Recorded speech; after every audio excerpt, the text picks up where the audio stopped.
오늘 3년 성경 1도 출애굽기 17장부터 24장까지입니다. 이걸 만약 제가 이제 설교를 했다면 한 20번 정도, 아니요, 한 30번 정도 해야 될 것 같아요. 왜? 십계명 하나씩 또 다 이렇게 하려면요. 옛날에 다 출애굽기 오래전에 이제 설교를 다 했기 때문에 1장에서 무려 한 7, 8장 한 주에 이렇게 보는데요. 여러분들 이제 매주 한 장씩 보면서 이렇게 제가 설명드리는 거 참고해서 보시고, 여러분들이 훨씬 저보다 더 깊이 넓게 풍성하게 볼 수 있습니다. 그렇기 때문에 이건 하나의 큰 가이드라인으로 보시면 되겠습니다. 자, 17장 1절에서 7절입니다. 머리바 사건. 머리바 뜻은 뭐예요? 다투었다. 마사 시험했다. 마사 머리바 같이 이름을 말하는데요. 자, 여호와의 명령대로 이제 신광야를 떠나 르비딤의 장막을 쳤죠. 홍해 바다를 건넜습니다. 르비딤의 장막을 쳤는데 뭐가 없어요? 물이 없어요. 홍해 건넌 지 3일 만에 물이 없습니다. 자, 여러분 하나님께서는 전지전능하신 하나님 맞죠? 그런데 왜 하나님께서 이스라엘 백성을 물 없는 곳으로 인도하실까요? 아니, 하나님께서 물이 있는 곳으로 인도하면 좋잖아요. 그런데 왜 물이 없는 곳으로 인도할까요? 그렇죠. 시험하는 거죠. 테스트, 훈련하는 거죠. 뭘 시험하는 거예요? 하나님에 대한 믿음이 있느냐 없느냐 시험해 보는 거죠. 그런데 시험에 합격해요? 불합격해요? 불합격해요. 그럼 오늘 우리를 하나님께서 시험하십니다. 물 일주일 동안 안 주는 거죠. 일주일. 3일 합시다. 성경대로. 3일 동안 이제 마실 물이 하나도 없어요. 어떻게 할까요? 원망하겠죠. 그래서 이스라엘 백성들이 얼마나 하나님에 대한 믿음이 없는지를 이제 드러내는 일들이죠. 물이 없는 것을 일부러 인도하시는 겁니다. 근데 당장 물이 없으니 모세와 다투고 모세를 어떻게 하려고요? 돌로 치려고 하죠. 여러분, 얼마 전에 뭘 했어요? 3일 전에 뭐 했습니까? 홍해 바다 건넜어요. 이야, 홍해 바다라는 그 어마어마한 기적을 체험하고서도 3일 만에 물 없다고 원망하잖아요. 그 앞에는 무슨 사건이 있어요? 10가지 재앙이잖아요. 그리고 만나를 먹고 있잖아요. 구름기둥, 불기둥의 인도를 받고 있습니다. 지금 구름기둥, 불기둥 인도를 받고 있음에도 불구하고 물이 없으니까 모세를 원망하고 모세를 돌로 쳐 죽이려고 하죠. 그때 여호와 하나님께서 모세에게 말씀하시죠. 내가 너를 마주 서서 바위 위에서, 이게 이제 바위로 합시다. 하나님이 여기 서시는 거죠. 하나님이 여기 바위 위에 서시는 거죠. 물론 하나님이 어떤 사람의 모양으로 또 천사의 모습으로 오실 수 있는데 하나님 자기를 낮춰 오셔야 되죠. 하나님, 내가 그 바위에 설 텐데 너는 그 지팡이를 가지고 이 바위를 쳐라. 그러면 그림이 어떤 그림이 그려집니까? 모세가 몽둥이를 들고, 하나님 여기 제가 모시다고 합시다. 몽둥이를 이렇게 치면 누구를 치는 거예요? 그렇죠. 결국 이스라엘의 원망, 모세를 돌로 쳐 죽이려고 한 것은 물이 없는 곳으로 왜 우리를 인도하느냐 하고 원망하니까 하나님께서 그 바위 위에 서셔서 모세를 보고 네가 막대를 가지고 이 바위를 쳐라 그래. 그러면 이 형상은 누구가 봐도 모세가 누구를 치는 거예요? 하나님을 치는 거죠. 바위를 치는 거죠. 바위가 깨어지니까 거기서 뭐가 나와요? 물이 나왔죠. 도대체 이거 뭘 우리에게 말씀하려고 하는 겁니까? 그러니까 하나님을 시험하고 하나님이 우리 가운데 계신가 아니 계신가? 항상 이 시험이에요. 사실은 이 시험이에요. 오늘 우리의 삶의 모든 시험도 이거예요. 정말 하나님이 우리 가운데 계신가 안 계신가? 이 시험이죠. 그래서 시험했다 해서 마사, 다투었다 해서 이제 머리바라고 하는데요. 그래서 이스라엘 백성들이 원망하고 하나님을 믿지 않았죠. 그렇게 원망과 불평, 불신앙으로 인하여 누가 침을 당하는 거죠? 여호와 하나님이 지금 침을 당하는 거죠. 여호와 하나님이 침을 당하는 거예요. 그러니까 우리가 평소에 불평하고 삽니까? 원망하고 삽니까? 감사하고 삽니까? 기뻐하며 삽니까? 섞여 있어요? 예, 섞여 있어요. 그러니까 우리가 평소에 원망하고 불평하고 하는 그 모든 일들은 누구를 치는 행위예요? 그렇죠. 하나님을 치는 행위예요. 하나님을 치는 행위예요. 그런데 놀랍게도 하나님이 자기를 치래요. 그러니까 하나님께서 침을 당함으로 뭐가 나왔다고요? 생명수가 나오는 거죠. 반석에서 물이 나와서 마시게 되는데요. 자, 참 놀랍죠? 반석을 쳤는데 반석이 깨어져서 물이 나왔다. 바울 사도는 이 반석을 뭐라 그래요? 예, 그리스도라고 하죠. 고린도전서 10장 4절에 나와요. 이 반석은 곧 그리스도니, 이 반석이 막 따라다녔대요. 이스라엘 백성들 바위가 어떻게 따라다니고 그죠? 반석이 이스라엘 백성을 따라다녔다. 반석에서 생수가 나왔다. 그건 결국은 지금 모세가 바위를 친 사건, 반석을 친 사건은 여호와 선자를 친 것이기 때문에 여호와를 친 일이 되죠. 그 여호와 이름 오신 분이 누구라고요? 예수님이잖아요. 그래서 이스라엘 백성들의 그 죄, 원망, 그것으로 인해 하나님 자신이 침을 당하는 것. 그래서 만세 반석 열리니 내가 들어갑니다. 저 장례식에 가면 꼭 이 찬송 자주 해요. 만세 반석 열리니 내가 들어갑니다. 창에 헐이 상하여 물과 피를 흘리니 내게 효험되어서 정결하게 하소서. 그러니까 제가 그 입관할 때, 발인할 때 이 말씀을 하고 잠시 나갔는데 나중에 가서 복음을 전하니까, 야, 나 깜짝 놀랐거든요.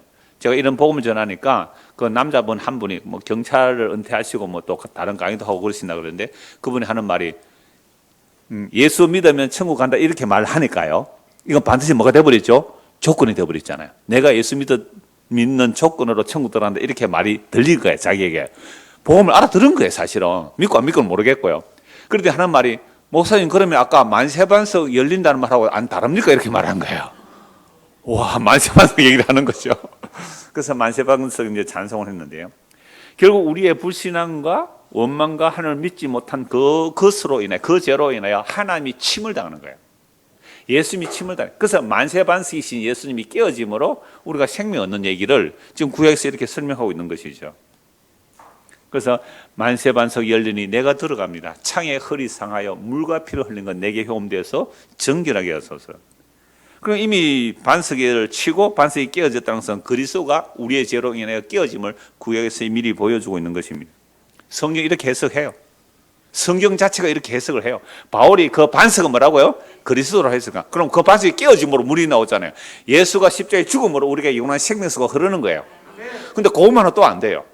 예수님 십자가에 죽으시고 반드시 부활하시고 성천하셔서 성령 우리에게 부어주셔야 돼요. 그래서 성령 우리에게 임하면 그 배에서 생수가 강처럼 흐르리라. 요한복음 7장에 나오거든요. 그럼 요한복음 7장에 우리 배에서 배에서 무슨 물이 나와요? 뭐 복수 찾습니까? 뭐 배에서 물이 나오겠어요. 이 배에서 생수가 나온다는 것은 너희가 받을 성령을 가리켜 말씀하십니다.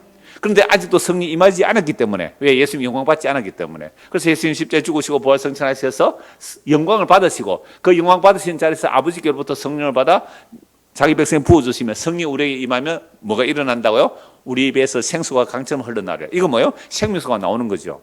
이 생명수로 예수 그리스도가 나오는 거죠. 그래서 이 예수 그리스도를 또 전하게 되는 거죠. 내가 마시고 내가 해갈되었기에 당신도 이 생수를 마시세요. 이게 복음 전하는 거죠. 자, 그렇게 하는 일들을 사실은 이렇게 구약에서 그림자로 또 예표로 다 보여주고 있는 것입니다. 그 다음에 17장 8절에서 16절 말씀은요, 아말렉과의 싸움이죠. 출애굽한 이스라엘 백성들 광야로 들어섰을 때에 하나님께서 전쟁을 보면 겁이 날까 싶어서 일부러 블레셋 길로 안 돌리고 왔는데도 역시 아말렉이 또 추격해서 이스라엘을 공격합니다. 구원받은 이스라엘 백성을 가장 먼저 공격한 민족이 아말렉 민족이죠. 그런데 이 전쟁이 희한해요. 여호수아가 이제 사올 만한 사람들 가서 전쟁을 하고 산 위에 오는 누가 올라가죠? 모세와 아론과 훌이 올라가죠. 모세가 손을 들고 기도하는데 손이 들려 있으면 전쟁에서 여호수아가 이기고, 모세가 팔이 아파서 손이 내려가면 어떻게 해요? 전쟁에 지고. 그래서 기도를 심히 안 돼요. 그래서 기도를 열심히 해야 되고, 만약 목사의 팔이 힘이 없어서 이렇게 내려오면 누가 받쳐줘야 돼요? 장로들이 좀 받쳐줘야 돼요. 저 전도사 때 그런 부흥이 하는 목사님 봤거든요. 그때도 뭐 장로하고 장로가 아니에요. 그때 안수지 집사였으니까. 안수지 집사 맞죠? 장로 없었죠 그때? 예, 안수지 집사였던 것 같아요. 그래서 그 목사님과 그 집사랑 갈등이 있으니까요. 부흥회 하는 나이 드신 이제 목사님이 그 부흥회를 하시는데 이 본문을 가지고 이제 목사님 앞으로 나오라는 거죠. 그러니까 목사님 손을 들고 이제 있는 한참 세워놨더라고요. 팔 아프도록. 그러니까 딱 책망하는 거예요. 여기 장로님 계세요? 장로님. 안수집에 계세요? 뭐합니까 지금? 목사님 지금 팔이 아파서 있는데 뭐합니까? 빨리 나오세요. 그러니까 양쪽에 딱 받쳐가지고 한참 하니까 분위기 잡고 하니까 막 울더라고요. 목사님도 울고 막 안수집사는 울고 장로 울고. 근데 몇 달 있다가 깨지거든요. 몇 달 정말 깨졌어요. 밀고 당기고 막 공동에서 싸우고 난리가 났죠. 우리가 이런 일들을, 성인은 이런 일들을 흉내 내려고 하는 거, 그죠? 조작해서 뭔가 분위기 만들어내려고 하는 거 하나님 싫어하세요. 그거 그러면 이 여호와의 전쟁이 무슨 전쟁이냐라고 하면 밑에 요소는 저 산꼭대기에 보입니까? 안 보입니까? 안 보이잖아요. 열심히 싸우는데요. 열심히 앞에서 싸우는데 어떤 데는 이겼다가 졌다가 하는 거예요. 그러니까 이 땅에서 이기고 짐이 요소에게 달린 게 아니라 어디에 달려 있어요? 산 위에 달려 있는 거죠. 이게 여호와의 전쟁을 보여주는 겁니다. 그래서 아론과 홀이 이제 손을 받쳐서 이제 전쟁 승리했다 그랬는데요. 근데 참 이 말씀을 그러니까 하나님께서 뭐라고 말씀하냐면요. 이 말씀을 기록해두라 그래요. 기록해두라. 자, 14절 보세요. 여호와께서 모세에게 이르시되 이것을 책에 기록하여 기념하게 하고 여호수아의 귀에 외워 들리라. 내가 아말렉을 없이하여 천하에서 기억도 못하게 하리라. 하나님 참 뒤끝 장렬이죠. 완전히 아말렉 쓸어버리겠다는 거죠. 왜 하나님께서 이런 말씀하실까요? 여호와의 구원을 이루어가는 과정에서 이스라엘 몇은 불신하고 불만하고 하지만 이스라엘의 구원의 역사를 최초로 방해하고 나선 자가 아말렉이죠. 어린 양의 피로 구원하여 나온 이스라엘 백성들을 그들은 원래 오만하고 불평하고 가지만 어린 양의 피로 구원받은 그들을 최초로 공격한 게 아말렉 민족이에요. 하나님 가만히 안 둡니다. 하나님이 하시는 그 일을 방해하는 자들 심판하신다는 거예요. 그래서 아말렉을 그래서 모세에게 책에 기록해라. 요걸 책에 기록해서 여호수아의 귀에 외워서 들리라. 아예 외우도록 해야 돼요. 외우도록. 내가 아말렉을 없이하여 천하에서 기억도 못하게 하리라. 이 말씀을 나중에 누구를 통해 또 이루어내십니까? 사무엘을 통해 이루어내세요. 사무엘이 사울 왕이 하나님의 말씀을 전하죠. 왕이시여 아말렉을 진멸하고 오세요. 진멸하고 오세요. 근데 사울 왕이 아말렉 치러 갔다가 전쟁에서 이겼으니까 올 때 뭘 가지고 와요? 좋은 것 들고 제사 드리려고 하고 또 누구를 살려와요? 아각 왕을 살려오잖아요. 그러니까 사무엘이 칼로 찍어 죽인다고요. 왜 이를 살려뒀습니까? 당신이 여호와의 말씀을 버렸으면 하나님도 당신을 버립니다. 아말렉을 지금 출애굽기 17장 14절에서 천하의 이름을 없애버리겠다 했잖아요. 그랬는데 네가 아말렉을 살려와 라고 하면서 사울이 버림받는 거예요. 이게 사무엘상 15장에 나오는 내용이거든요. 정말 하나님은요, 하나님의 자기 일, 하나님의 구원의 길을 막아서는 이런 아말렉 같은 자를 천하에 기억도 못하게 하리라. 이건 또 에스더서에서 나와요. 에스더에서 누가 짝대기 달려 죽었으면 막대기에? 하만이 누구예요? 아말렉 후손이에요. 아말렉 후손이에요. 그러니까 그 하만이 기둥에 달려 죽는단 말이에요. 15절 모세가 제단을 쌓고 이름을 뭐라고요? 여호와 니시 기의 깃발 여호와 니시 이르되 여호와께서 맹세하시기를 여호와가 아말렉과 더불어 어떻게 해요? 대대로 싸우리라 하사. 여호와 니시 이런 개념이에요. 여호와 니시 여호와께서 맹세하시기를 여호와가 아말렉과 더불어 대대로 싸우리라 하셨다. 하나님의 구원을 이루어가는 그 과정에서 반드시 방해 세력 등장하는데 그 방해 세력은 하나님께서 반드시 어떻게 하신다고요? 싸우셔서 그들을 기억도 못하도록 심판하시겠다는 겁니다. 18장입니다. 1절에서 27절 전체 내용은 모세가 처음에 그 자기 아내와 자녀를 데려가다가 그 다시 이제 장인 집에 두게 하죠. 자기 아내 시보라와 처음에 아들 하나인데 이제 아들이 그 모세가 또 갔다 오는 사이에 아이가 하나 더 태어난 것 같아요. 그래서 아이들 둘 데리고 이제 모세의 장인 이도로가 모세의 두 아들들과 5절을 보시면 모세의 두 아들들과 그의 아내와 더불어 광야에 들어와 모세에 이르니 곧 모세가 하나님의 산에 진친 곳까지라. 그러니까 그 아내와 그 자기 그 이제 손자죠. 손자를 모세에게 이제 주면서 이렇게 며칠 이제 머물렀겠죠. 그러니까 모세가 어떻게 일을 해요? 그러니까 모세가 물론 하나님을 찬송하고 합니다. 하나님께 제사를 드리고 제물을 드리고 하는데요. 13절 한번 보세요. 이튿날 모세가 백성을 재판하느라고 앉아있고 백성은 아침부터 저녁까지 모세 곁에 서 있는지라.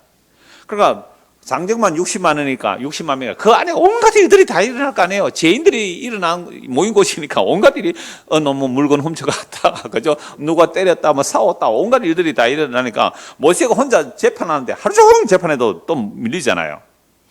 그래서 이제 그 모세의 장인이 하나의 힌트를 주죠.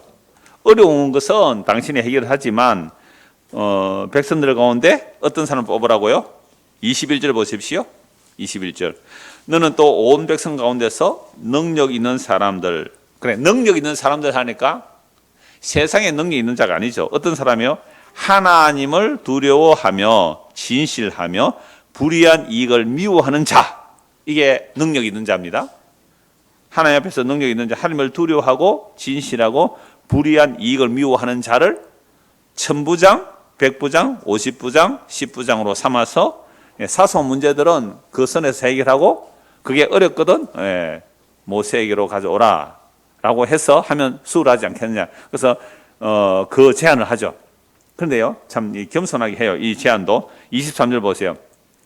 네가, 장인이 모세가 네가 만약 이 일을 하고 하나님께서도 네가 허락하시면, 그죠?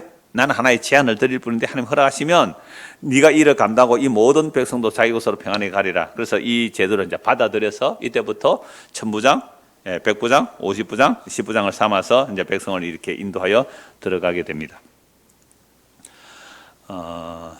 출애굽기, 그러니까 오늘날 교회 직분도 사실 이런 거죠. 교회 직분도 우리가 신약의 개념이 또 따로 나오십니다. 그 뭐 감독을 세울 때, 집사를 세울 때 이제 그런 내용들이 나오는데요. 그렇게 해서 그리스도의 몸을 세워가는 과정들로 이렇게 구약에서도 보여주고 있습니다. 19장. 자, 1절에서 25절입니다. 1절 한번 보시죠. 이스라엘 자손이 애굽 땅을 떠난 지 얼마 만에요? 3개월 되던 날에 그들이 시내 광야에 이르니라. 그들이 르비딤을 떠나 시내 광야에 이르러 그 광야에 장막을 치되 이스라엘이 거기 산 앞에 장막을 치니라. 그러니까 3개월 만에 출애굽에서 3개월 만에 시내 산 앞에 도착했습니다. 여러분 시내 산 앞에 도착한 이유가 뭘까요? 출애굽기 3장 12절 한번 보십시오. 출애굽기 3장 12절. 이거 3장 할 때 제가 말씀을 드렸는데요. 2주 전에 하나님이 이르시되 내가 반드시 너와 함께 있으리라. 그러니까 모세는 거절하거든요. 내가 누군데 바로에게 가겠습니까? 뭐 바로가 내 말 듣겠습니까? 나는 못 갑니다. 나는 못 합니다. 라고 하는데요.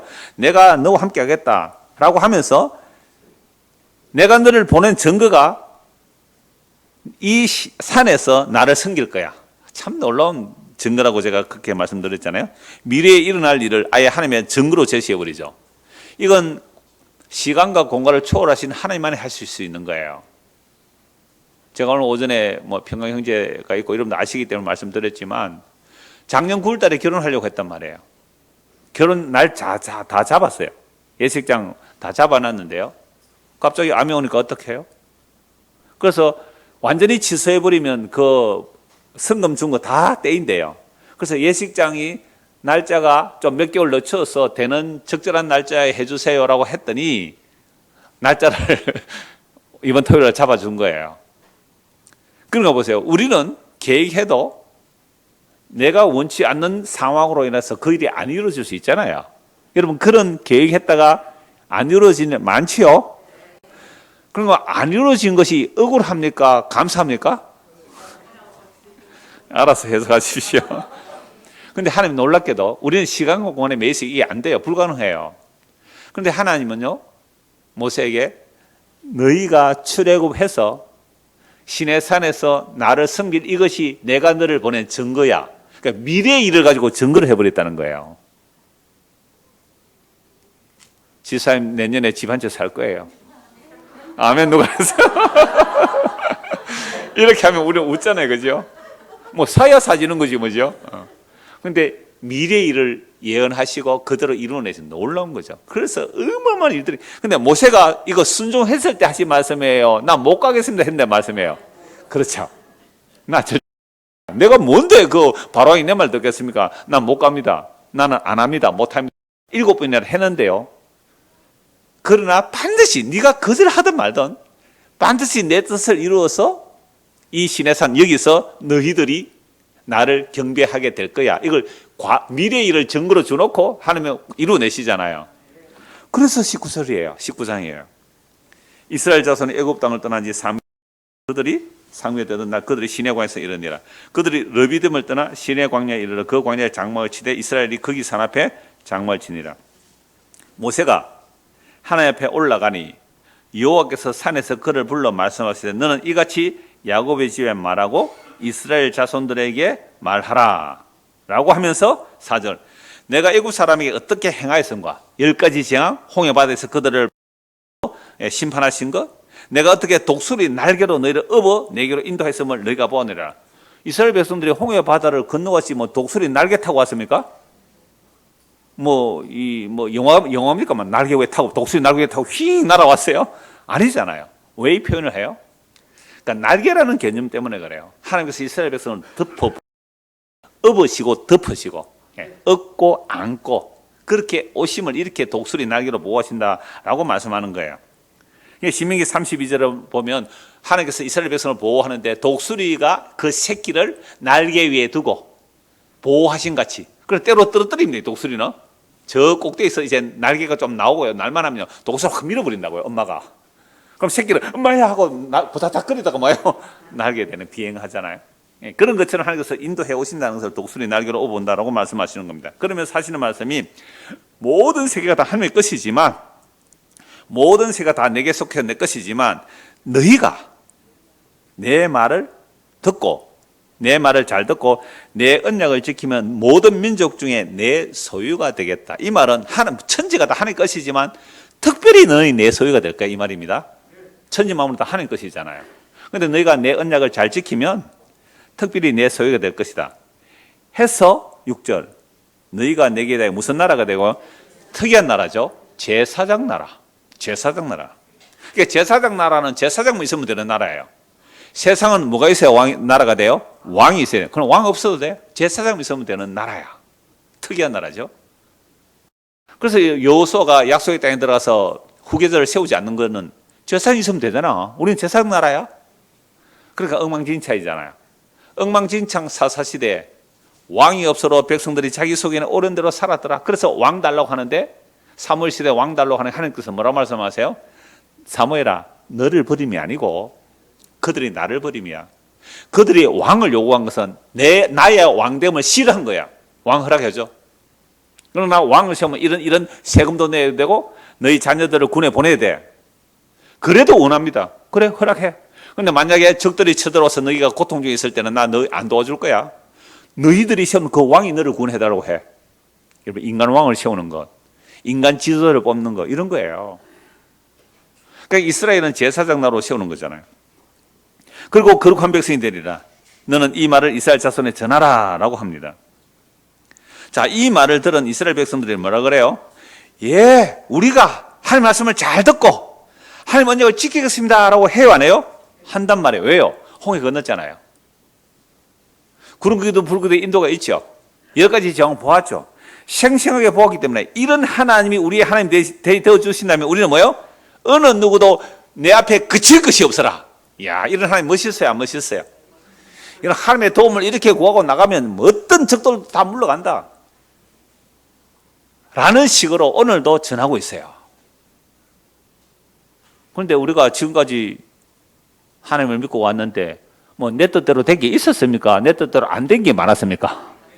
안 된 게 많았지, 그렇죠? 그럼 뭐예요, 하나님이?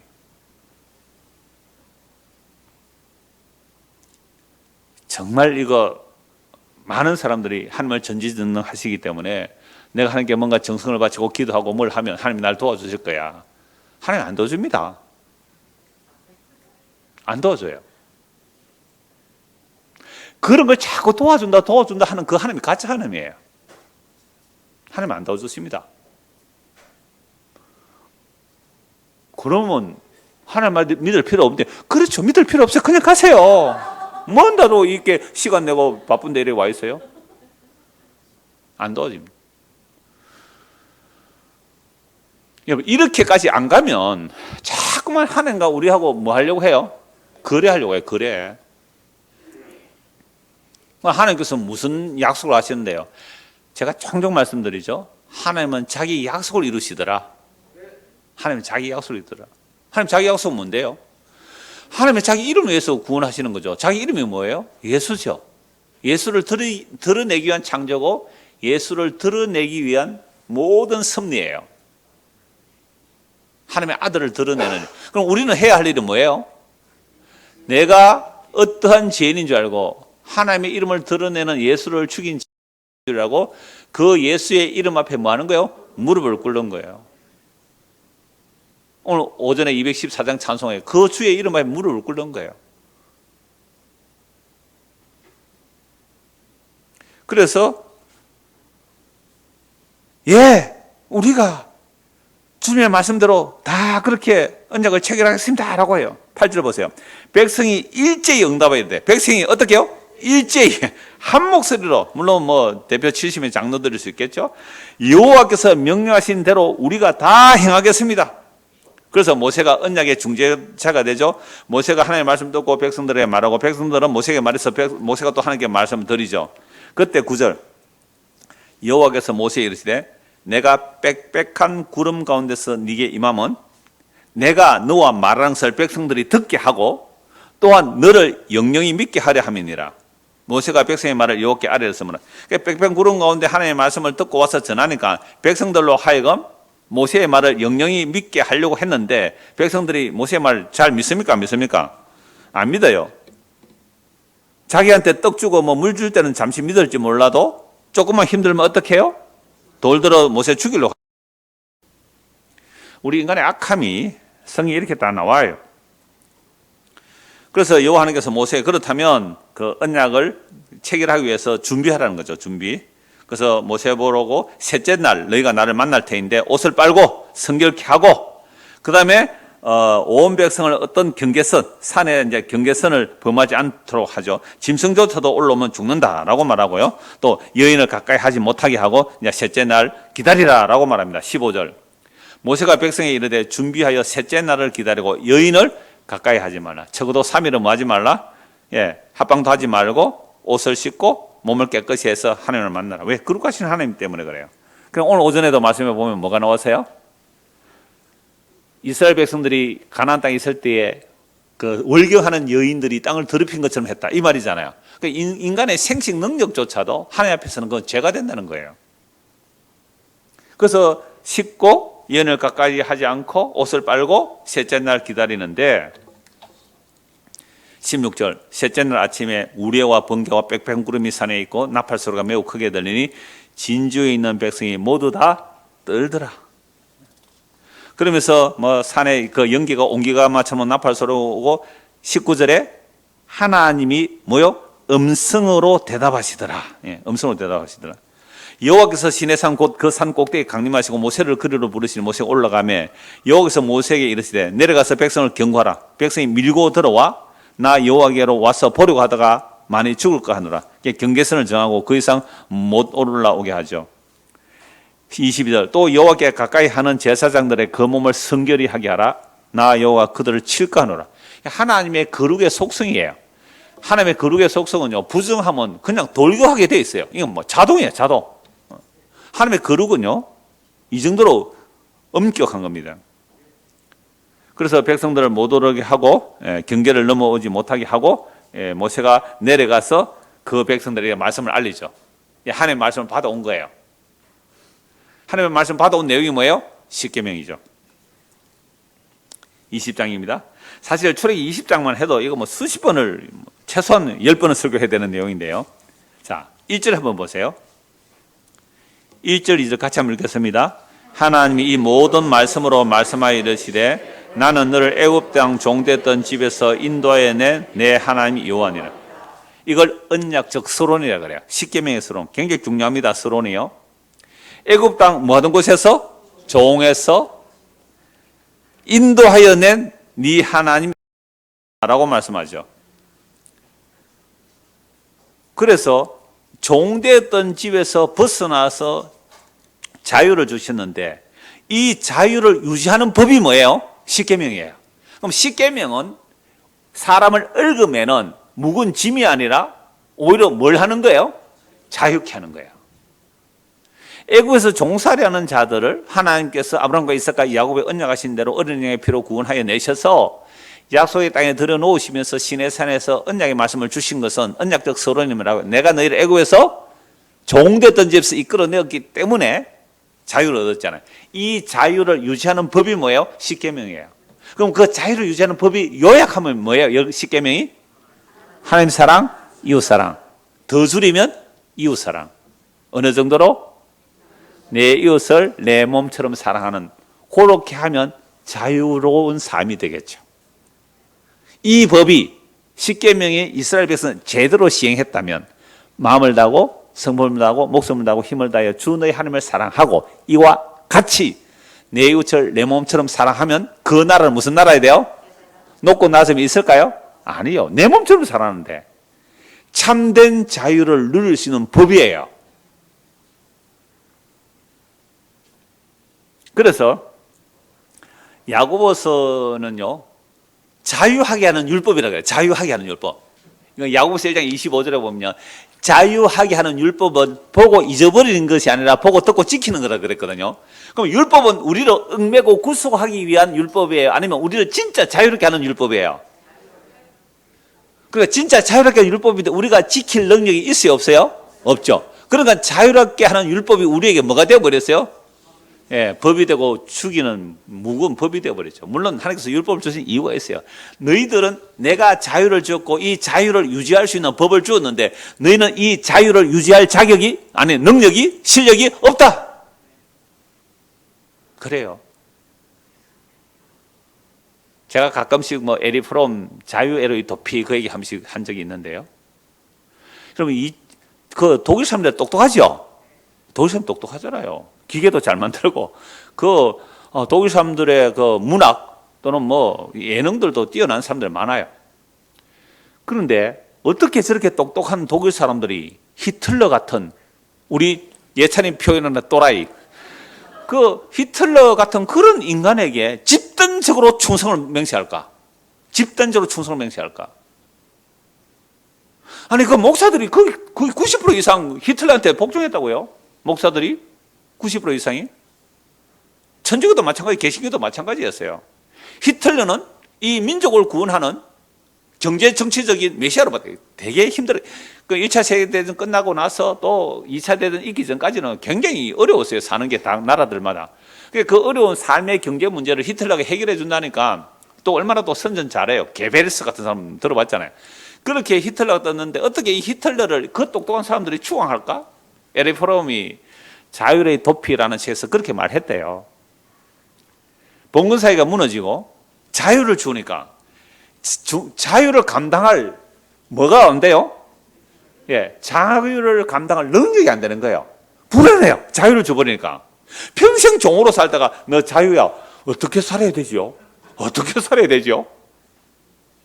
자유를 줬는데 자유를 누릴 능력이 안 되는 거예요. 그래가 흔히 아노미 상태, 공황 상태 그러잖아요. 공황장애도 있지만 어떻게 할까? 어떻게 할까? 라고 할 때에 깃발을 든 자리가 나온 거예요. 깃발을. 누구예요? 히틀러예요. 그래서 코스염 다는 배우 누구예요? 찰리 채플린. 그 사람이 뭐 들어가요? 깃발 하나 들어가면 온 사람 다 따라오는 거잖아요. 그 트럭에 떨어진 깃발인데 그 깃발 들어오면 막 따라와요. 뭣도 모르고 막 따라오는 거죠. 그 우화에도 나와요. 짐승 한 마리가 도토리가 떨어지는 소리 듣고 놀래가지고 뛰니까, 토끼 한 마리 뛰니까 뒤에서 사슴도 뛰고 노루도 뛰고 늑대도 뛰고 왜 뛰어가는데 지구가 멸망한대. 오늘 이 시대가 자유를 줘도 자유를 누리지 못하는 자들은 또다시 히틀러 같은 그 광기의 사람이 장악해가요. 정신 차리셔야 돼요. 이건 종교의 영역에서도 마찬가지입니다. 종교의 영역에서도요, 집단 체면을 해버리면 수십만 명이 그 교적에 아멘하고 엎드린다고요. 무시무시해요. 정치적 메시아 나타나 보세요. 거기 엎드린다고요. 권력의 메시아 나타나 보세요. 거기 막 엎드린다고요. 자유를 주어도 자유를 지키는 능력이 없어요. 애굽의 종되선 집에서 끄집어내서 자유케 하는 율법을 주셨어요. 정말 하나님을 사랑하고 이웃을 사랑한다면 애굽의 종살이 안 할 거야. 그런데 삶의 현상은 어떻게 나타났습니까? 애국과 똑같은 온갖 제약들이 가나안 땅에 다 나타났단 말이에요. 그래서 자유케 하는 율법을 받았지만 이 율법이 자유케 되는 것이 아니라 오히려 더 종이 되는, 율법의 종이 되는, 이게 구약에서 드러내는 거예요. 모세 언약을 통해서 드러내는 거예요. 그래서 첫째, 둘째 계명이 중요한데요. 너는 나 외에는 다른 신들을 내게 두지 말라. 너를 위해 새긴 우상을 만들지 말고 또 위로 하늘에 있는 것이나 아래로 땅에 있는 것이나 땅 안에 물속에 있는 것에 어떤 형상도 만들지 말며 그것들에게 절하지 말며 그것들을 섬기지 말라. 나 내 하나님 여호와는 질투하는 하나님이다. 오늘 오전에 말씀드렸죠? 질투하는 하나님이자 나를 미워하는 자의 죄를 갚되 아버지로부터 아들에게까지 3, 4대까지 이르게 하거니와 나를 사랑하고 내 계명을 지키는 자에게는 천대같이 은혜를 베푸느니라. 그러니까 하나님의 긍휼은 영원하고 하나님의 진노는 잠시예요. 3, 4대는 잠시잖아요. 천대는 영원하잖아요. 그런 개념이죠. 자, 그래서 하나님께서 1계명에서는 다른 신을 두지 말라. 그리고 어떤 형상도 금한다. 모든 종교는 심볼이 있어야 돼요. 심볼. 이미지가 있어야 돼요. 이미지. 여러분, 컴퓨터 옛날에 처음 나왔을 때 286입니까? 맞아요? 도서. 그 명령어를 쳐야 되는 컴퓨터. 새카매요. 컴퓨터 화면이 새카매요. 거기서 명령을 쳐야 돼요. 그죠? 암호로 된 명령을 치면 화면이 되고 숫자가 되고 문자가 나오고 계산을 했잖아요. 그런데 이 처음에 그 화면에서 아이콘 누가 만들었어요? 예? 아이콘, 그 컴퓨터 아이콘 누가 만들었어요? 컴퓨터 공학하는 사람 없어요. 컴퓨터 탁 클릭하면 착 뜨잖아요. 그 아이콘. 오직 말씀에만 관심이 있으니까. 그러니까 어떤 모양은 탁 누르면 이거 뭐 책 모양 하면 그죠? 문서가 열리고. 윈도우 누가 만들었어요?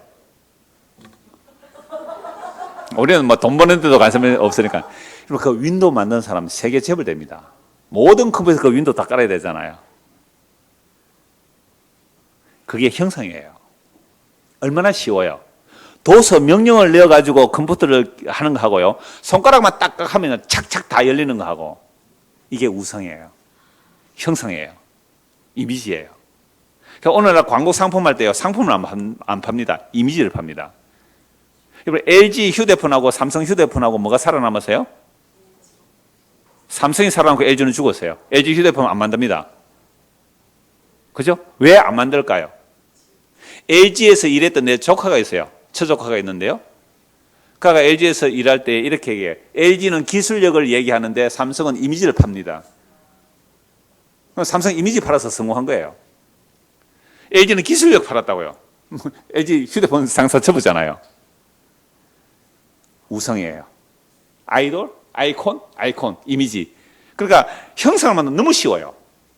종교가 형상을 만들어 성경하면 너무 쉽다고요. 이미지를 만들어내야 돼요. 그러나 목사도 연출한다고요. 이미지를 만들어가. 기성정결 딱 해가지고요. 요때 되면 울 거야, 울리고 가야 말 거야. 휴지 깔아놨다가 어디 가니까 나는 너를 울리고 가야 말 거야. 와, 놀랐어요.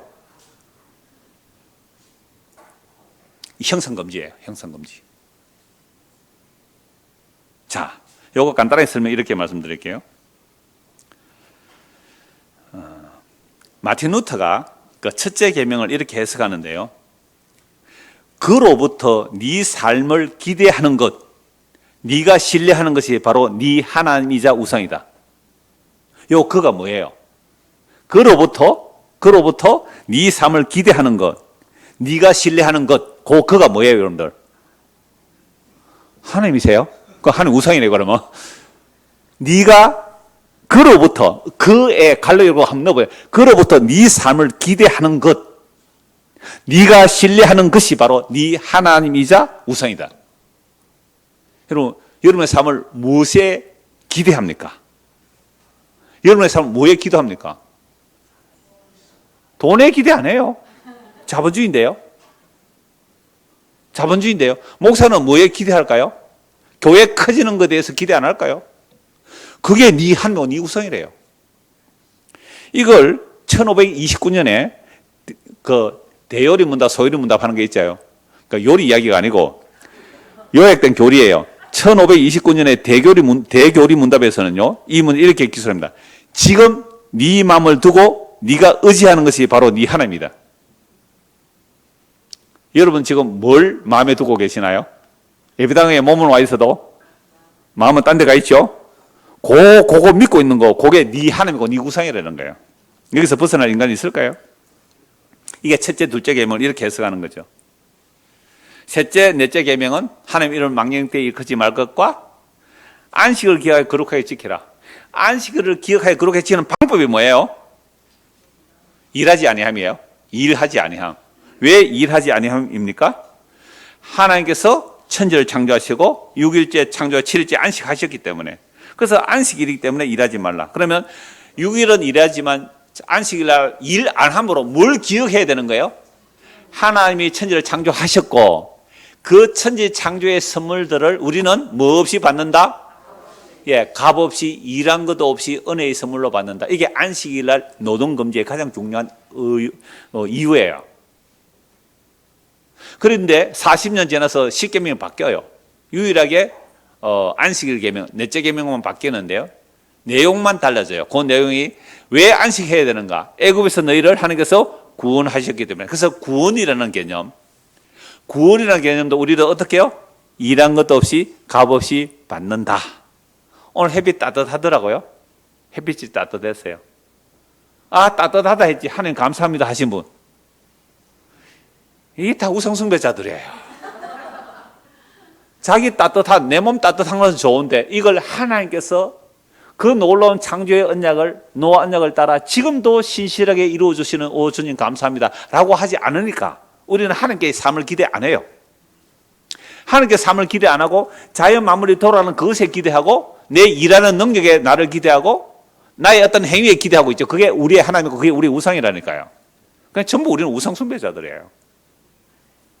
방금 밖에 나가서 제가 따뜻하다 했을 때에 저는 하나님께 감사했을까요? 안 했을까요?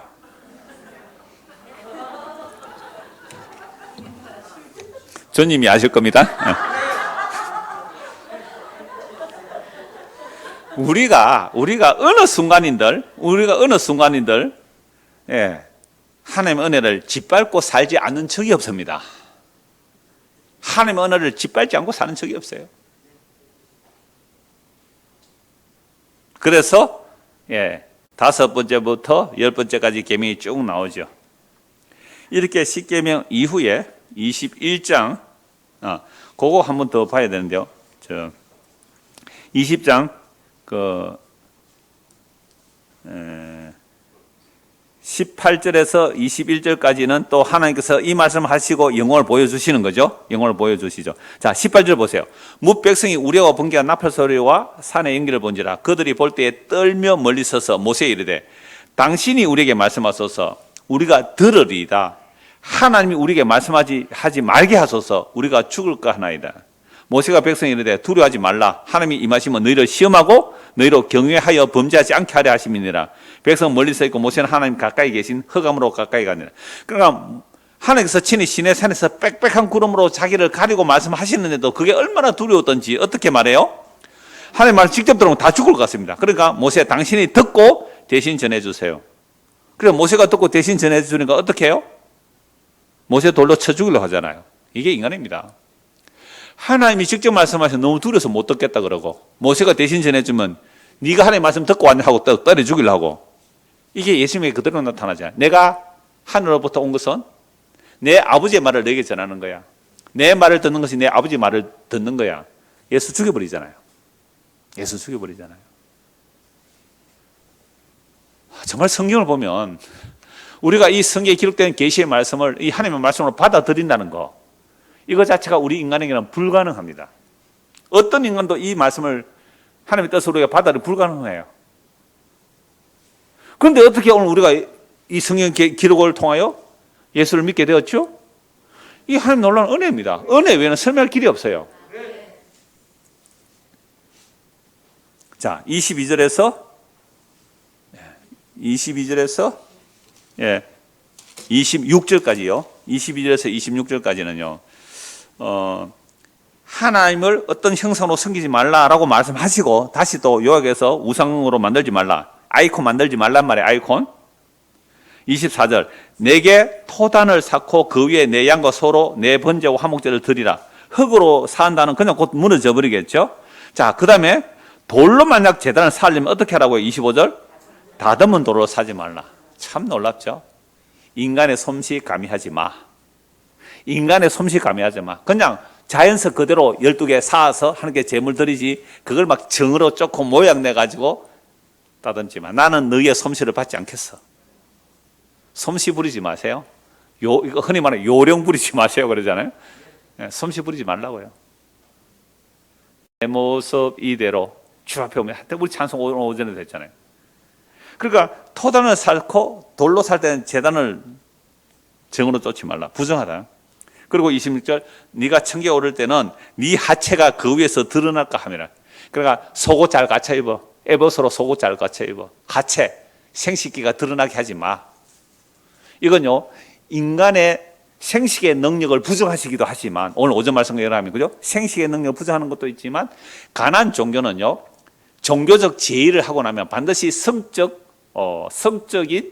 제의식이 따로 있어요. 성적인 제의식. 이게 신전에는 신전 창기들이 옷을 입고 말이죠. 남자를 맞이해서 집단 성행위를 하는 거죠.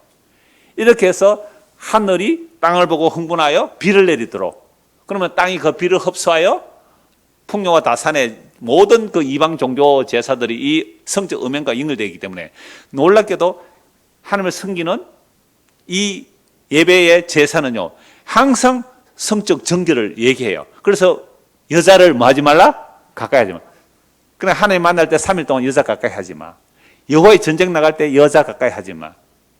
성적 제의로 나갈 수 있는 게 아니라는 것은, 이 당시 정말 독특한 유일한 제의예요. 제의. 그 고대 근동의 이 당시 문화들은요, 신에게 제사 드린다는 것은 제사 지내고서 뭐 한다고 반드시 성적 음행으로 나가는 거예요. 심지어 자기 자식까지 제물로 바치는 일들이 일어났단 말이죠. 이런 것 하지 말라고 다 물리치라 그랬는데 그게 너무 매력적이에요. 너무 좋아서 이스라엘 백성이 받아들이다가 나라 망하잖아요. 그러니까 자유케 하는 율법을 주셨지만 오히려 그들은 지킬 능력이 없어서 오히려 제의 종이 되어버리는 거죠. 자, 21장 1절부터 23장 20절까지가 십계명 위에 세울 법규들인데요, 일상적인 생활에서 일어나는 규례들을 말하고 있어요. 이럴 경우에 이렇게 해라는 것이 나오죠. 21장 2절에서 11절은요, 히브리인들 노예를 샀을 때 히브리인들이 노예 팔려 있으면 7년 내 자유를 주라. 그 다음에 사형에 처할 범죄들이 이것 이런 것들이다. 12절 17절. 그 다음에 신체 상해에 관한 규정, 21장 18에서 27절 신체 상해에 관한 규정. 이게 함무라비 법전에도 나온다고 그래요. 그래서 달리오 법칙 하면, 예수 안 믿는 사람도 알아요. 달리오 법칙. 이걸 한문으로 표현하면 동해보복법. 눈에는 눈, 이에는 이. 잔인하죠. 어떤 사람이 나에게 눈을 때려서 내 눈이 하나 빠졌다 그러면 내가 상대방을 어떻게 한다고요? 눈 한 개만 빼라. 근데 여러분 그러고 싶어요? 안 그러고 싶어요? 상대방 말에 내 눈 하나 빠졌어요. 그러면 그 사람 눈 하나만 빼겠어요? 어떻게 하겠어요? 눈 2개 뽑고 나머지 다 죽이고 싶잖아요. 그래서 이 동해보복법은 약자보호법이 됩니다. 약자보호법. 그리고 약한 자와 강한 자가 싸우는데 둘 다 싸웠단 말이에요. 그러니까 약한 자가 만약에 강한 자에게 손가락 하나 부러지는 어떤 사고를 쳤다 합시다. 그러면 강한 자가 약한 자 손가락 하나만 부르고 계세요? 손가락 이렇게 다 부르고 다리까지 다 부를 거예요. 옛날에 하나 해장강 저거 아들 맞았다고 어떻게 해요? 그 깡패들 불러가지고 다 두드려 팼잖아요. 그러니까 약자보호법에 동해보호법이라는 것은 사실은 약자보호법이에요. 그래, 짐승에 관한 규례, 또 도둑놈에 관한 규례, 또 물건이나 소유에 관한 규례, 또 사형에 관한 규례, 그 다음에 22장 21절, 20절 보고 그 약자보호법이 또 나와요. 그냥 종교상의 규례, 공정한 재판해라, 안식일과 안식의 3대 절기에 대해서 이런 규례들을 쭉 말씀하고 있는데요. 자, 이런 규례들 하나하나가 사실은 하나님의 공의와 하나님의 사랑이 담겨 있는 법들이죠. 자, 이러한 규례들로 살아간다면 그 나라는 참으로 정의롭고 어려운 나라가 될 것입니다. 그런데 그런 나라가 인간 세계에는 없다는 거죠. 그러면 이러한 율법과 규례를 받은 이스라엘 백성들의 실패를, 인간이 하나님의 주신 자유를 누릴 자격과 능력이 없음을 드러내죠. 죄의 죄됨을 드러내는 거죠. 이게 옛 언약의 그 기능이에요. 옛 언약의 기능. 자, 그 다음에 23장 20절에서 23절까지는요, 하나님의 약속과 경고에 대한 내용입니다. 하나님의 약속과 경고. 약속은 뭐예요? 내가 반드시 이렇게 하겠다라는 약속을 하시죠.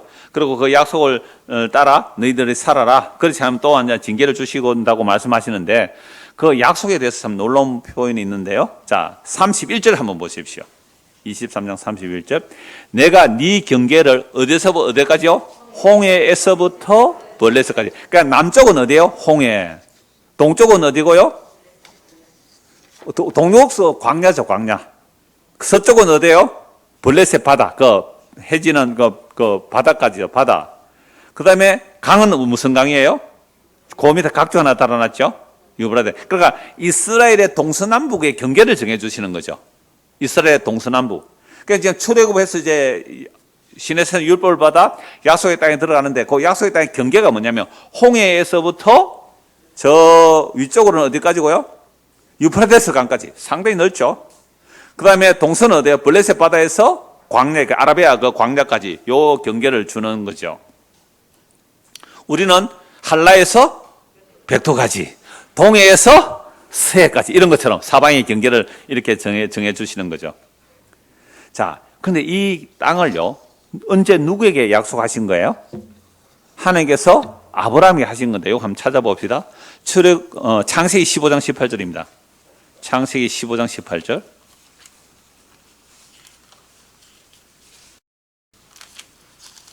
15장 18절. 그 날에 여호와께서 아브라함과 더불어 언약을 세우리되 내가 이 땅을 애국 강에서부터 그 큰 강 유프라데까지 네 자손에 주노라. 이거는 남쪽과 북쪽만 얘기하잖아요. 동쪽 서쪽은 지금 모세를 통해 또 말씀하시잖아요.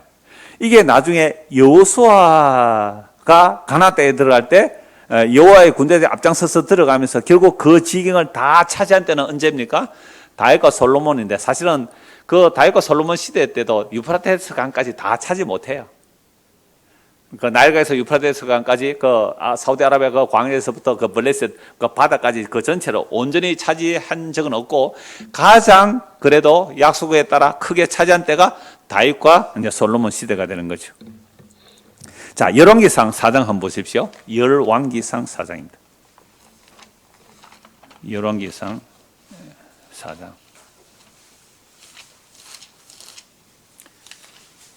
이런 말씀을 가지고 또 아무데나 가서 또 땅 돌기 하면서 이거 주실 줄 믿습니다 하고 막 발로 밟고 막 오줌 누고 그러지 마세요. 진짜 우리 교단에 지금 옛날에 총회장 했던 사람이 그 가서 오줌 누다 그래요. 거기에 장로가 책에 써놨더라고. 열왕기상 4장 20절. 유다와 이스라엘의 인구가 바닷가에 모래같이 많게 되며 먹고 마시며 즐거워하였으며 솔로몬이 그 강에서부터 무슨 강요? 유프라테스 강에서부터 블레셋 사람의 땅에 그 해변까지 땅에까지 이르기까지 애굽 지경에 미치기까지 모든 나라를 다스림으로 솔로몬이 사는 동안에 그 나라들이 조공을 바쳐 섬겼더라. 하나님의 약속이 다윗과 솔로몬 때에 이렇게 이루어지는 놀라운 표현들이죠. 여러분, 1000년이 지나도 2000년이 지나도 하나님의 자기 약속은 변함없이 이렇게 이루어진다는 게 성경의 계시를 좀 알려주시고 약속하시고 약속의 성취를 보여주는 거예요. 그냥 오늘 우리가 이 성경을 보면서 이런 것을 계속 반복하는 이유가 뭘까요? 하나님 이렇게 말씀하셨잖아요. 보이는 것은 잠깐이고 불에 태워 사라질 것이고 보이지 않는 것은 영원하다. 믿습니까? 그런데 말은 믿는다고 아멘 했는데 우리의 삶의 행위는 전혀 달라요. 이걸 성경은 가정하다 그래요. 입으로는 믿는데 행위로는 부인하니 가정한 자요. 그럼 오늘 또 우리는 책망받는 거예요.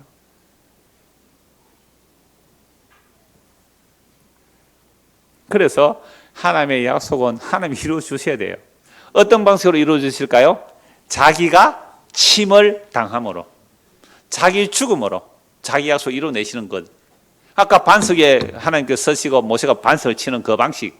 내가 너를 대신하여 죽는 길 외에는 하나님의 약속이 이루어질 수가 없는 거예요. 자, 이제 마지막으로 24장입니다. 출애굽기 24장. 언약 체결을 하고 언약 체결한 이후에 이제 잔치하는 거예요. 24장 1절에서 8절 보면 자, 모세에게 말씀합니다. 후와 이스라엘 장로 몇 명요? 70명이 여호와께로 올라오고, 그런데 시내산에도 가까이는 못 가요. 모세만 가까이 나가고 나머지는 경계설 성읍 멀리 나와 있죠. 자, 모세가 여호와의 모든 말씀과 그의 모든 율을 백성에 전하며 그들이 한 소리로 또 응답합니다. 여호와께서 말씀하신 모든 걸 우리가 뭐 하겠다고요? 지키겠다. 이제 이스라엘 백성 70명이 하나님과 이제 언약을 체결하는 거예요. 시내산 언약을 체결하는 겁니다. 모세가 여호와의 모든 말씀을 기록하고 이른 아침에 일어나 산 아래 제단을 쌓고 이스라엘 12지파대로 12기둥을 세우고 이스라엘 자손의 청년들을 보내어 여호와께 서로 번제와 화목제를 드리게 하고, 번제와 화목제입니다. 그리고 모세가 피를 가지고 반은 여러 양푼에 담고 반은 어디에 뿌리고요? 제단에 뿌리고, 언약서를 가져다가 백성에 낭독하여 듣게 하니 그들이 이르되 여호와의 모든 말씀을 우리가 준행하리라. 모세가 그 피를 가지고 누구에 뿌린다고요? 백성에게. 그러면 소를 잡아서 피를 가지고 하나는 어디에? 제단에 뿌리고, 하나는 뭐요? 백성에 뿌렸죠. 피를 뿌린 언약. 무슨 언약이요? 피 언약. 다른 말로 피는 생명인가 생명 언약. 그래서 이스라엘 백성이 이 언약을 어기면 죽고, 이 언약을 지키면 자유하고 복을 받고 살고, 근데 이 언약을 못 지키더라 이 말이죠. 8절 같이 읽을까요? 모세가 그 피를 가지고 백성에게 뿌리며 이르되 이는 여호와께서 이 모든 말씀에 대하여 너희와 세우는 언약의 피니라. 언약의 피, 짐승의 피 뿌려서 언약을 체결했는데 이 언약 백성들을 못 지켜요. 그래서 하나님이 사람이 되어서 자기 피를 뿌려서 언약을 체결하는 게 뭐라고요? 새 언약. 이제 우리가 주일 오전에 보는 새 언약의 내용이 이렇게 구약에서 모형으로 약속되어 있어요. 짐승의 피가 우리의 죄를 용서 못 하잖아요. 사람의 피 뿌리고서 이렇게 언약의 피로 말씀하셨어요. 그래서 율법도 피 언약입니다. 율법도 피 언약이에요. 생명 언약이에요. 자, 이제 피를 뿌렸으니까 언약이 뭐 된 거예요? 체결됐죠. 언약이 체결돼. 여러분, 언약이 체결되면 뭐 합니까? 잔치예요. 잔치. 언약이 체결되면 잔치예요. 여러분들 뭐 회사 경영하시는 분 계신다면 만약 대기업하고 중소기업 사장님입니다. 큰 계약이 체결됐어요. 자기 회사 돌아서 뭐 하겠어요? 회식하지. 자, 볶아줄게. 소고기 먹어라. 별로 모르시는 것 같은데 그런 거 아니에요? 그때 소고기 먹지 뭐 언제 먹겠습니까? 하여튼 언약이 너무 신나는 거잖아요. 너무 신나는 거잖아요. 그래서 자, 9절 보세요. 모세와 아론과 나답과 이스라엘 장로 70인이 올라가서 이스라엘 하나님을 보니, 이것도 하나님이 자기를 뭐 했다고요? 낮추셔요. 직접 보면 죽어요. 하나님을 보니 그의 뭐 아래요? 발 아래, 예수의 발 앞에, 하나님 발 앞에. 내가 그만 예수의 발 아래 했는데 좀 그 하나님의 발 아래 청옥을 편들다고 하늘같이 청명하더라. 그러니까 하나님이 공창 위에 계시는 거잖아요. 그 청옥, 이게 수정 같은 유리바다 그래. 수정 같은 유리. 요한계시래. 그 수정 같은 유리바다. 그 바다의 발 밑에서, 하나님의 발등상 밑에, 발 밑에서 뭐 하는 거죠? 먹고 마셔요. 먹고 마셔요. 11절. 하나님이 이스라엘 자손들을 존귀한 자들에게 뭐예요? 손을 대지 아니하셨고, 그들은 하나님을 뵙고, 이 하나님 뵙다는 말씀은 하나님 자기 낮추신 거예요. 하나님 뵙으면 죽는데 어떻게 직접 보고 마실 수 있어요? 하나님의 발 앞에서 먹고 마셨는데, 하나님 뭐 안 했다고? 손을 대지 않았더라. 내가 그 인간 손 좀 볼까? 우리 이런 말 하잖아요. 내가 손 좀 볼까? 손은 안 대세요. 손은 안 대서 살아서 먹고 마신 거예요. 그래서 이제 12절부터 18절까지 모세가 이제 이 언약의 돌판을 받으러 40일 동안 산에 올라가죠. 자, 오늘 이 언약의 잔치로 이제 마무리하려고 합니다. 오늘 시작할 때도 잔치했잖아요. 그죠? 우리 할머니 두 분하고 친구 먹기로 했어요. 사천 할머니하고 사천 할머니, 순천 할머니 두 분이 83세, 84 친구 먹기로 했어요. 이제 와서. 자, 이제 마지막 잔치 합시다. 거룩하신 하나님 앞에서, 거룩하신 하나님 앞에서 잔치를 하나님이 손을 대지 않아서 이제 먹고 마셨는데, 그 하나님의 발이 그보다 구약에 나타난 하나님의 발보다 더 자기를 낮추어서 완전히 사람이 되시고 종의 모습으로 하나님이 이 땅에 오셨어요. 그래서 그 하나님이 이 땅에 살아 오신 분이 누구예요? 예수예요. 예수님이 이제 잔치를 벌리네요. 예수님의 잔치상에 누가 올까요? 예수님의 잔치상에 누가 올까요? 세리와 죄인과 창기들이 와요. 그 예수님의 발 앞에 나와서 그 예수의 그 잔치에 참여하는 자. 그래서 마태복음 15장에 보면 여러 장애인을 예수의 발 앞에 갖다 놓아요. 예수의 발 앞에. 그 다음에 그라세의 광인 알죠? 미치광이. 그 미쳐가이가 온전해서 예수의 발 앞에 엎드려져 있어요. 회당장이 예수의 발 앞에 엎드려 자기 딸을 고쳐달라고 해요. 누가복음 17장에 보면 10명의 나병 환자가 함께 있어요. 함께. 여러분, 나병이 들기 전에 나는 유대인이고 너는 사마리아인이라 해서 차별을 두었어요. 나병이 들기에 나는 부자고 너는 가난한가 차별을 두었어요. 나병이 들기 전에 나는 건강하고 그거 아니네요. 나는 똑똑하고 너는 뭐 무식하고 차별을 두었어요. 근데 나병이 들어버리니까 어떻게 해요? 전부 다 똑같아졌어요. 나병이. 그래서 우리 중고등 아이들 제가 몇 년에 한 번씩 그 여수 애원에 데리고 가는 이유가 그거예요. 성경의 나병이 얼마나 천형이에요. 그 나병 든 자들을 정말 온몸이 막 일거진 사진들 있거든요. 그런 자들을 120년 전에 외국의 의사가 그 순천 여수 지역으로 가다가 그 나병 환자, 문둥병이라고 그러죠. 그 문둥병자 자기 나귀에 실어가지고 고쳐주기 시작한 게 애야원 병원이에요. 잘 알죠? 순천에. 그 순천 여수에 다녔던 그 의사가 왜 자기 나라에 있으면 의사 같으면 잘 먹고 잘 살 거 아니에요. 왜 그때 대한민국에 정말 우리는 그때요 똥구덩이 속에 살았어요. 그냥 서울 시내도요 사대문 안에 똥을 그냥 퍼질러 살고 그렇게 살았다고요. 그런 동네에 왜 왔을까요? 도대체 복음이 뭐길래? 하나님이 사람이 되어 우리에게 살과 피를 주신 그 복음을 들었기에 그 사람들이 한국에 와서 그 나병 환자를 자기 나귀에 싣고 치료하기 시작한 것이 그 역사들이거든요. 그러니까 우리는 나병이 들어버리면요 모든 차별이 없어져서 하나가 된 거예요. 그런데 그 10명이 목소리를 높여 무리를 고쳐서 왜요? 나병이 들면 목이 뒤틀려 버려요. 모든 형태가 다 일그러요. 목소리 안 나옵니다. 나병 들면 목이 이글려져서 눈도 이글어지는데요. 살려주세요. 살려주소서. 10명을 보고 예수님께서 너희들이 제사장에서 너희 몸을 보여라. 나병의 진단은 제사장이 하거든요. 보냈더니 가는 중에 보니까 나와버렸네요. 10명 중에 한 명만 예수님의 발 아래 엎드려 감사합니다. 한 명만 예수님의 발 아래 엎드려 감사합니다. 그때 예수님이 이렇게 말해요. 너희가 10명이 다 고침받았는데 감사하는 자는 사마리아인, 딱 찍어서 말해요. 사마리아인이 한 사람이에요. 그럼 나머지 9명 뭐예요? 유대인들이라고 그러죠. 유대인들은 유대사에 돌아가는 거예요. 다시 율법 아래 돌아가는 거죠. 이 한 사람뿐이냐? 예수의 발 앞에 엎드리는 자, 사마리아인. 그것도 이방인 사마리아인, 요거 더먹는 개 같은 사람이라고 요거 더먹는 그 사마리아인이 예수님께서 나병을 고쳐주시니까 예수의 발 앞에 엎드린 거예요. 그게 언약의 잔치를 벌리는 자리예요. 또 하나 수로보레에 이 개 같은 년아 그랬죠. 예수님이 주인의 상의 떡을 떡 부스러기를 주인의 아들이 먹을 떡을 개들에게 던지 마땅치 않다. 수로보레에 뭐라 그래요? 주여 그러나 개들도 옳습니다. 그러나 개들도 주인의 상에서 떨어진 떡꿀을 먹지 않습니까? 고들이 언약의 잔치에 참여한 자들이에요. 그러니까 교회에 온 사람들은 다 어떤 모습이에요? 언약의 잔치에 온 사람들은 자기가 어떠한 죄인인지 알고 예수의 발 앞에 무릎 꿇러 온 사람들, 그런 사람들을 언약의 잔치에 참여한 예수 믿는 사람이라고 합니다. 이 은혜가 우리에게도 임하기를 소원합니다. 기도하겠습니다. 하나님 아버지, 율법의 의로는 흠이 없다는 대제사장 서기관 바리새인들은 예수님을 보고 욕을 했습니다.